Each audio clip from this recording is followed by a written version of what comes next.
So I'm currently part of a Bible reading challenge, and the goal of this challenge is to read the whole Old Testament in just 6 months. And so yesterday I finished Genesis 6 and I found something in the Bible that I thought I would never read. And to be honest, I was really surprised that I had missed it before. In verse 5 of Genesis 6, the Bible talks about how God regretted creating mankind on earth. So if I was being honest, although I was born and raised Christian, this is my first time deeply reading the book of Genesis.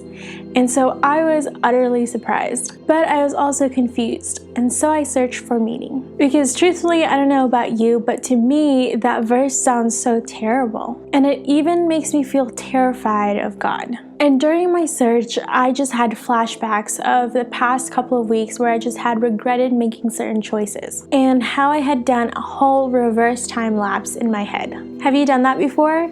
It's like a whole long, unfortunate game of what ifs. So here's a mild and kind of funny example of what I mean. Man, my stomach hurts. I should have never had that cupcake with dairy in it. If only I didn't feel tempted, I wouldn't have eaten it. But also, if my friend didn't eat it, I wouldn't have even thought of it. But if we just ate at home like I had promised, then I definitely would have avoided this situation altogether. But man, if I just prepped my meals, I would never even be in this situation in the first place. So do you get where I'm going? I play this game quite often. I ask myself why over and over and over, and it only leaves me feeling sad and disappointed. I end up making a lot of regrets and feeling a lot of regrets, but I don't really regret my existence or anyone else's. I simply feel pain, hurt, and sadness, and then it clicked. That's what God feels, and that's what He meant.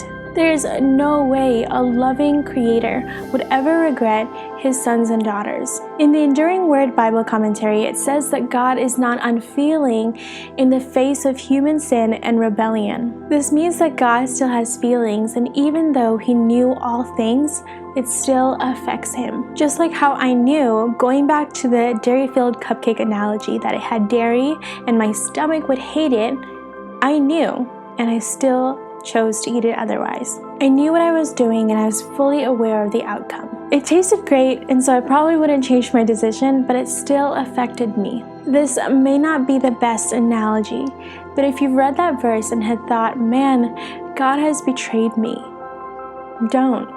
He loves you, but God hates when sin causes Him to lose His children.